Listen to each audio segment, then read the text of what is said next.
এনে ধৰণৰ নিউজ চাই থাকিবলৈ চেনেলত লাইক, কমেণ্ট, শ্বেয়াৰ আৰু ছাবস্ক্ৰাইব কৰি দিব। দ্বিতীয়টো কাৰ্যকালৰ প্ৰথম দিনৰ চৰকাৰী কাৰ্যসূচী। লোকপ্ৰিয়ৰ প্ৰতিমূৰ্তি স্মাৰকত শ্ৰদ্ধাঞ্জলি মুখ্যমন্ত্ৰীৰ। বৰ্তমানৰ ৰাজ্য চৰকাৰখনে কাম-কাৰ্যৰ জৰিয়তেই কথা কৈ যাব। দ্বিতীয়বাৰৰ বাবে অসমৰ মুখ্যমন্ত্ৰী হিচাপে শপত গ্ৰহণৰ পিছত আজি হিমন্ত বিশ্ব শৰ্মাই প্ৰথমটো চৰকাৰী কাৰ্যসূচী হাতত লৈ গুৱাহাটীৰ শিলপুখুৰীস্থিত ইন্ধনৰ ব্যৱহাৰত সংযমী হ'বলৈ দিয়া নিৰ্দেশৰ পাছতে সিদ্ধান্ত। প্ৰধানমন্ত্ৰীৰ কনভয়ৰ গাড়ী দুখনলৈ শ্বাস। কেন্দ্ৰীয় মন্ত্ৰী অমিত শ্বাহ বকাৰিৰাজনাথ সিং দিল্লী উত্তৰ প্ৰদেশৰ মুখ্যমন্ত্ৰীয়েও সীমিত কৰিলে কনভয়ৰ বাহন যাত্ৰা এয়াৰ ইণ্ডিয়াৰ। মেট্ৰ' দিল্লীৰ মন্ত্ৰীৰ বিদেশলৈ বিমান উৰণ শ্বাস। প্ৰধানমন্ত্ৰী নৰেন্দ্ৰ মোদীয়ে সুৰক্ষা, সুবিধা আৰু চৰকাৰী ব্যয় কৰ্তনৰ দিশত এক নতুন উদাহৰণ দাঙি ধৰে। দেশবাসীক পেট্ৰল আৰু ডিজেলৰ ব্যৱহাৰত সংযমী হ'বলৈ আহ্বান জনোৱাৰ পাছত প্ৰধানমন্ত্ৰীয়ে আজি নিজৰ কনভয়ত গাড়ীৰ সংখ্যা মাত্ৰ দুখনলৈ সীমিত কৰে। মধ্যপ্ৰাচ্যৰ উত্তেজনাৰ ফলত শক্তিৰ সংকট গভীৰ হোৱাৰ সময়তে ইন্ধন ৰাহি কৰাৰ কাৰণে প্ৰধানমন্ত্ৰীয়ে এই সিদ্ধান্ত গ্ৰহণ কৰে। হিমন্ত বিশ্ব শৰ্মাৰ দ্বিতীয় কাৰ্যকালৰ প্ৰথম কেবিনেট অজয় সংকোচনকে ধৰি CBSEৰ দ্বাদশৰ পৰীক্ষাৰ ফল। পইণ্ট পৰীক্ষাৰ্থী উত্তীৰ্ণ, ছাত্ৰতকৈ ছাত্ৰীৰ উন্নত প্ৰদৰ্শন। কেন্দ্ৰীয় SE অধীনৰ দ্বাদশ শ্ৰেণীৰ পৰীক্ষাৰ ফল আজি মাধ্যমিক শিক্ষা পৰিষদৰ CB মেট্ৰ' দিল্লীৰ মন্ত্ৰীৰ যাত্ৰা এয়াৰ ইণ্ডিয়াৰ বিদেশলৈ বিমান উৰণ শ্বাস। AE হিমন্ত বিশ্ব শৰ্মাৰ দ্বিতীয় কাৰ্যকালৰ প্ৰথম কেবিনেট ব্যয় সংকোচনকে ধৰি কেইবাটাও গুৰুত্বপূৰ্ণ সিদ্ধান্ত শ্বাস হ'ব মন্ত্ৰী বিষয়াৰ কনভয়ৰ গাড়ী পুৰণি বাহনেৰে কাম চলাব লাগিব। নতুন মন্ত্ৰীয়ে বিদেশ ভ্ৰমণ কৰিব নোৱাৰিব। কোনো মন্ত্ৰী বিষয়া কৰ্মচাৰীয়ে ৰাজ্য চৰকাৰে ক্ৰয় নকৰে বিদেশী সামগ্ৰী। ছমাহলৈ নতুন গাড়ী ক্ৰয় নকৰে ৰাজ্য চৰকাৰে। ৰাজ্যত উমৈহতীয়া দেৱানী সংহিতা পৰিৱৰ্তনৰ প্ৰথম পদক্ষেপ কেবিনেটে অনুমোদন দিলে।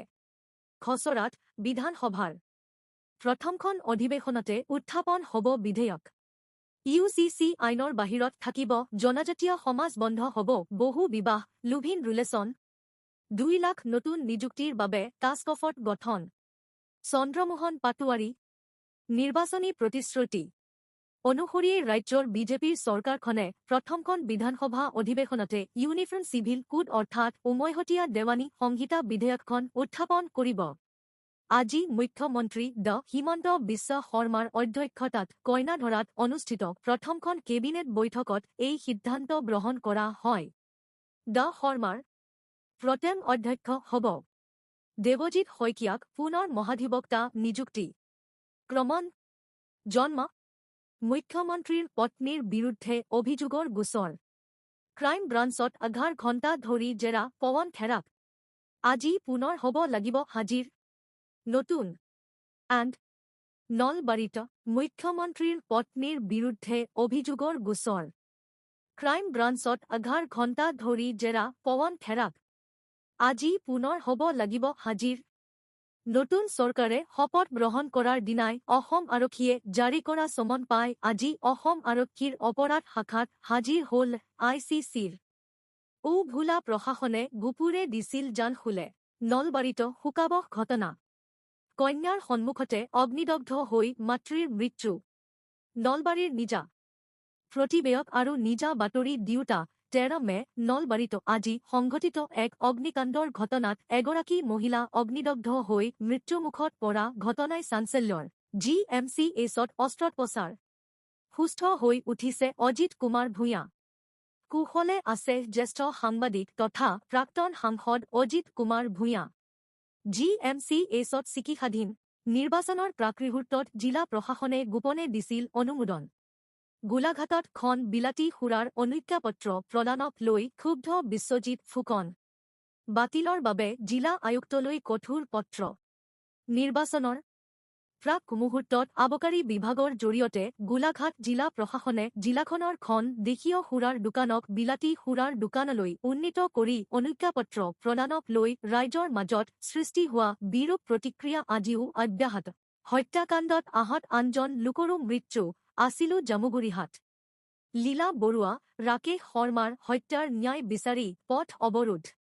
কাছাৰ, গহপুৰ, ৰহাট পথ দুৰ্ঘটনা। উত্তৰ জামুগুৰি আৰু তিনিটাকৈ দিন মৃত্যুৰ সৈতে যুঁজি হাৰ মানিলে ৰাকেশ শৰ্মাই।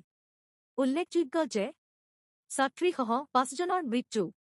গহপুৰ সমজিলাৰ পূব প্ৰান্তৰ হাৱাজান আৰক্ষী চকীৰ নিচেই। হত্যাকাৰীৰ লগতে উত্তেজিত ৰাইজৰ ভগ্নীৰ ঘৰটো অগ্নি সংযোগ। দুষ্কৃতিকাৰীৰ অতৰ্কিত আক্ৰমণ।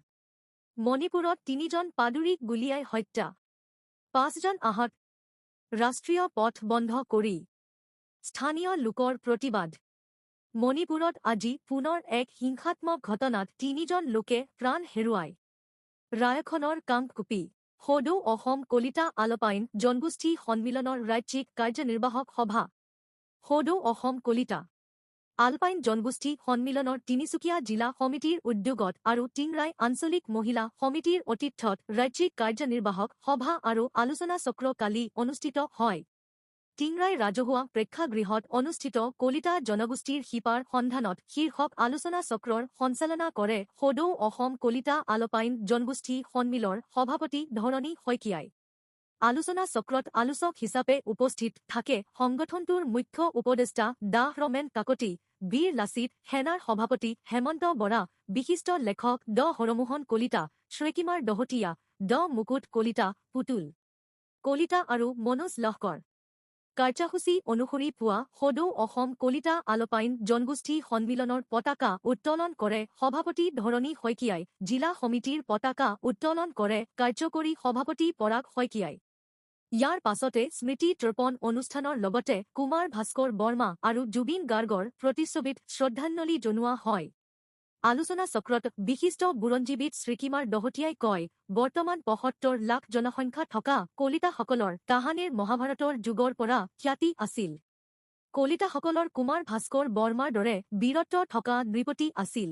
বিয়লি সদৌ অসম কলিতা আলপাইন জনগোষ্ঠী সন্মিলনৰ কেন্দ্ৰীয় ডবকাত হেৰিন সৰবৰাহকাৰীক আটক। আজি ডবকাৰ আটক কৰা ঘটনাই টা ড্ৰাগভৰ্তি ভাৰেল জব্দ, আদালতলৈ প্ৰেৰণ। SBI সংলগ্ন এলেকাত টা ড্ৰাগভৰ্তি ভাৰেলসহ ফদজিল হক নামৰ এজন সন্দেহজনক ড্ৰাগন্থ সৰবৰাহকাৰীক চাঞ্চল্যৰ সৃষ্টি কৰে। আৰক্ষীৰ সূত্ৰ অনুসৰি আটকাধীন ফদজিল হক ৩৭, ডবকা টাউন ৫ নং ৱাৰ্ডৰ বাসিন্দা তথা প্ৰদাত আলী আহমেদৰ পুত্ৰ। তেওঁৰ পৰা জব্দ কৰা টা ভাৰেলত প্ৰায় ৩৬ গ্ৰাম ওজনৰ সন্দেহজনক হেৰিন উদ্ধাৰ কৰে। মুকুৰাটি বাইপাছ অঞ্চলত সন্দেহজনকভাৱে ঘূৰি ফুৰা অৱস্থাত ফদজিল হকক প্ৰথমে ৰাইজে আটক কৰে। আচাৰ মাদক দ্ৰব্যৰ কৰাল গ্ৰাসৰ পৰা ৰক্ষাৰ সজাগ কৰাৰ লক্ষ্য। ডিব্ৰুগড় বিশ্ববিদ্যালয়ত নিচামুক্ত ভাৰত অভিযান বিষয়ক সজাগতা কাৰ্যসূচী সম্পন্ন। ডিব্ৰুগড় বিশ্ববিদ্যালয় চৌহদত বাৰ মেট ছাত্ৰ-ছাত্ৰীসকলৰ মানসিক সুস্থতা ৰক্ষা আৰু মাদকদ্ৰব্য মুক্ত এক সুস্থ শৈক্ষিক পৰিৱেশ গঢ়ি তোলাৰ উদ্দেশ্যে বিশ্ববিদ্যালয়ৰ নিচা মুক্ত হোষ্টেল কমিটি আৰু অভ্যন্তৰীণ মান নিশ্চিতকৰণ কোষৰ যৌথ উদ্যোগত এক বিশেষ সজাগতা কাৰ্যসূচী সফলতাৰে ৰূপায়িত হয়। বৰ্তমানৰ প্ৰতিযোগিতাপূৰ্ণ যুগত যুৱ প্ৰজন্ম কেনেকৈ মানসিক চাপৰ পৰা মুক্ত হৈ থাকিব পাৰে আৰু মাদকদ্ৰব্যৰ ভয়াৱহ গ্ৰাসৰ পৰা কলাবৰীয়া বিলত ভূমি সংৰক্ষণ বিভাগৰ খননত ক্ষুব্ধ স্থানীয় ৰাইজ। কুৰুৱাবাহীৰ ৰাজপথত শ লোকৰ প্ৰতিবাদ। কৃষিভূমি ৰক্ষা কৰক ধনীৰে উত্তাল পৰীক্ষা। বোকাখাত সমজিলাৰ অন্তৰ্গত কুৰুৱাবাহীৰ চিনাকানত ভূমি সংৰক্ষণ বিভাগে কলাবৰীয়া বিলত অব্যাহত ৰখা খনন প্ৰকল্পৰ বিৰোধিতাৰে ৰাইজ ৰাজপথলৈ ওলাই আহে। কৃষিভূমি ৰক্ষা কৰক, গাঁও বচাওক আৰু জনবিৰোধী আঁচনি বাতিল কৰক আদি শ্লোগানেৰে কুৰুৱাবাহীৰ আকাশতাস কঁপাই তোলে প্ৰতিবাদকাৰীসকলে। যাৰ ফলত এক আছিলো পৰিস্থিতিৰ সৃষ্টি হয়।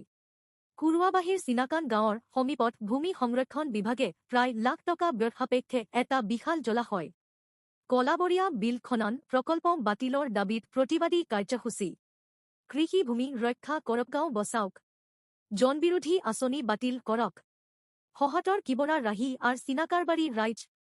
13 মে 2026 স্থান কলাবৰীয়া বিল পাৰ ৰাজহুৱা শিক্ষা সন্দৰ্ভত প্ৰাথমিক শিক্ষক সন্মিলনীৰ পদক্ষেপ 21 মেৰ পৰা প্ৰতিগৰাকী বিধায়কক আদৰণি জনাই প্ৰদান কৰিব স্মাৰকপত্ৰ ষষ্ঠদশ অসম বিধানসভাৰ নৱনিৰ্বাচিত বিধায়কসকলে শপত গ্ৰহণৰ দিনটোৰে পৰা শিক্ষক সমাজৰ দাবী সম্বলিত স্মাৰকপত্ৰ গ্ৰহণ কৰিব লাগিব নৱনিৰ্বাচিত বিধায়কসকলক 21 মেৰ পৰা 3টা দিনত আদৰণি জনোৱাৰ মাধ্যমিকত ছাত্ৰ-ছাত্ৰীক নামভৰ্তিৰ পৰা বঞ্চিত কৰাৰ অভিযোগ ছয়গাঁও কলেজত আছুৰ নেতৃত্বত উত্তাল প্ৰতিবাদ হাইস্কুল শিক্ষান্ত পৰীক্ষাত উত্তীৰ্ণ হৈ ছয়গাঁও মহাবিদ্যালয়ত নামভৰ্তি কৰিবলৈ সুযোগ নোপোৱা স্থানীয় ছাত্ৰ-ছাত্ৰীসকলে আজি কঁপাই তোলে মহাবিদ্যালয়ৰ চৌহদ আছুৰ নেতৃত্বত কেইবা ঘণ্টাজুৰি চলা এই প্ৰতিবাদ কাৰ্যসূচীত ভালেমান ছাত্ৰ-ছাত্ৰীৰ লগতে বৃদ্ধা অভিভাৱক আদিয়েও অংশগ্ৰহণ কৰে জানিব পৰা মতে 50% নম্বৰ পায়ো স্থানীয় ছাত্ৰ-ছাত্ৰী কলা শাখাত নামভৰ্তিৰ পৰা বঞ্চিত হৈ বিগত কেইবাদিনো ধৰি মহাবিদ্যালয়খনলৈ তাঁত বাতি কাঢ়ি আছে ইফালে নামভৰ্তি কৰিবলৈ নোপোৱা স্থানীয় ছাত্ৰ-ছাত্ৰীসকলে অঞ্চলটোৰ বৃহত্তৰ স্বাৰ্থত নামভৰ্তিৰ গুৱাহাটীৰ কৃত্ৰিম বান সন্দৰ্ভত বিজয় গুপ্তা সামাজিক সজাগতাৰ বাবে ল'ব বিশেষ পদক্ষেপ গুৱাহাটীৰ কৃত্ৰিম বানৰ বাবে মহানগৰবাসীৰ অসচেতনতাক জগৰীয়া কৰি মধ্য গুৱাহাটী সমষ্টিৰ নৱনিৰ্বাচিত বিধায়ক বিজয় গুপ্তাই এই ক্ষেত্ৰত অচিৰেই সজাগতা সৃষ্টিৰ বাবে পদক্ষেপ গ্ৰহণ কৰিব বুলি ঘোষণা কৰিছে আজি সাংবাদিকে কৃত্ৰিম বানৰ সন্দৰ্ভত সোধা এক প্ৰশ্নত তেওঁ কয় গুৱাহাটীৰ কৃত্ৰিম বানৰ সমস্যাটো পুৰণি সমস্যা এই সমস্যা সমাধানৰ বাবে ৰাইজৰ পৰামৰ্শ অনুসৰি আমি কাম কৰিম এই ক্ষেত্ৰত আমি সামাজিক সজাগতা সৃষ্টি কৰিব শিক্ষা কৰ্মচাৰীৰ আকাংক্ষা পূৰণ হ'ব বুলি আশাবাদী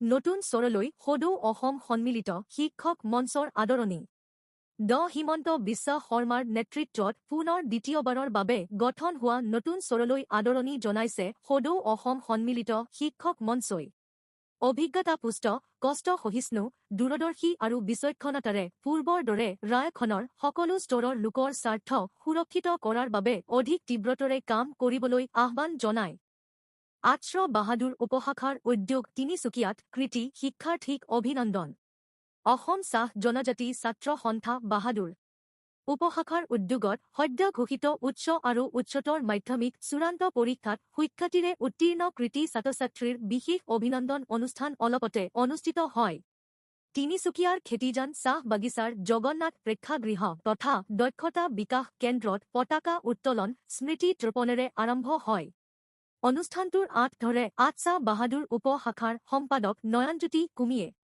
সভাপতিত্ব কৰে আচ্ছা বাহাদুৰ উপশাখাৰ সভাপতি কুলদীপ পানিকাই অনুষ্ঠানত মাকিম মহাবিদ্যালয়ৰ অধ্যক্ষা বিশিষ্ট শিক্ষাসদী শাখা সাহিত্য সভাৰ প্ৰাক্তন সভাপতি কুশল শইকীয়াৰ বিয়োগ তেজপুৰৰ নিকটৱৰ্তী ডিপুটা নিবাসী সৰবৰাহী সমাজকৰ্মী হলেশ্বৰ উচ্চ মাধ্যমিক বিদ্যালয়ৰ অৱসৰপ্ৰাপ্ত প্ৰধান শিক্ষক জিলা কৃতি শিক্ষকৰ বঁটাৰে বিভূষিত ডিপুটা কেন্দ্ৰীয় নাট্য মন্দিৰৰ সভাপতি উত্তৰ পশ্চিম সাহিত্য বনৰীয়া হাতীৰ উপদ্ৰৱ নিয়ন্ত্ৰণ বাবে গুৰুত্বপূৰ্ণ সিদ্ধান্ত চিৰাঙত হাতীমানুহৰ সহাৱস্থান সম্পৰ্কে আলোচনা সভা চোৰাং জিলাৰ সীমান্তৰ মানস ৰাষ্ট্ৰীয় উদ্যানৰ পাৰ্শ্বৱৰ্তী বিষ্ণুপুৰত হাতীমানুহৰ সংঘাত হ্ৰাস কৰি শান্তিপূৰ্ণ সহাৱস্থান নিশ্চিত কৰাৰ লক্ষ্যৰে মানস ৰাষ্ট্ৰীয় উদ্যান কৰ্তৃপক্ষ আৰু WTIৰ যুটীয়া উদ্যোগত আজি এখন গুৰুত্বপূৰ্ণ আলোচনা সভা অনুষ্ঠিত হয় বিষ্ণুপুৰস্থিত মানস নেচাৰ কনজাৰভেচন ওৰাঙৰ গেলাবিল হাইস্কুলত চুৰিৰ ঘটনা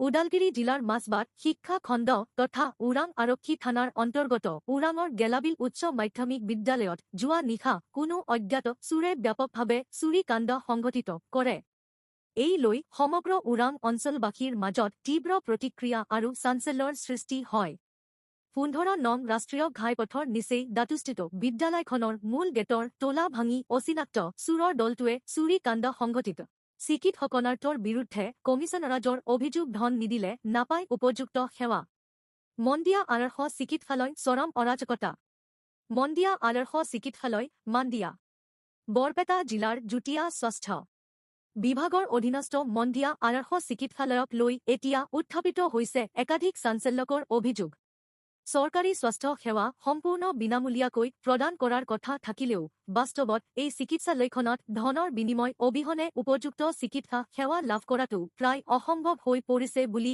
একাধিক ভুক্তভোগী পৰিয়ালে অভিযোগ কৰিছে। বিশেষকৈ দৰিদ্ৰ আৰু চৰাঞ্চলৰ ৰোগীসকলৰ মাজত এই পৰিস্থিতিক লৈ তীব্ৰ ক্ষোভ আৰু আতংকৰ সৃষ্টি হৈছে। স্থানীয় ৰাইজৰ অভিযোগ অনুসৰি চিকিৎসালয়খনৰ দায়িত্বত থকা মহকুমা চিকিৎসা আৰু স্বাস্থ্য বিষয়া ড হাজুদুল ইছলামৰ তত্বাৱধানত একাংশ চিকিৎসক আৰু নাৰ্ছে মিলি এক অঘোষিত ধন সংগ্ৰহৰ চক্ৰ চলাই আহিছে বুলি অভিযোগ উঠিছে। ৰোগী ভৰ্তি কৰাৰ পৰা আৰম্ভ কৰি বিচনা এখন যোগান ধৰাৰ বাবদ চৰকাৰী ঔষধ বিতৰণ, ডেলিভাৰী সেৱা, আনকি সাধাৰণ চিকিৎসাৰ ক্ষেত্ৰত টকা দাবী। প্ৰাগজ্যোতিষপুৰ বিশ্ববিহৰ নতুন আচাৰ্য লেফটেনেণ্ট জেনেৰেল ৰাণা প্ৰতাপ কলিতা। গুৱাহাটীৰ চন্দ্ৰপুৰস্থিত প্ৰাগজ্যোতিষপুৰ বিশ্ববিদ্যালয় সফলতাৰে সম্পন্ন কৰিলে ৩টা শৈক্ষিক বৰ্ষ। বিশ্ববিদ্যালয়ৰ বৰ্তমানৰ আচাৰ্য আৰু উপাচাৰ্যৰ ৩ বছৰীয়া কাৰ্যকালৰ সামৰণি পৰাত বিশ্ববিদ্যালয়ৰ আচাৰ্য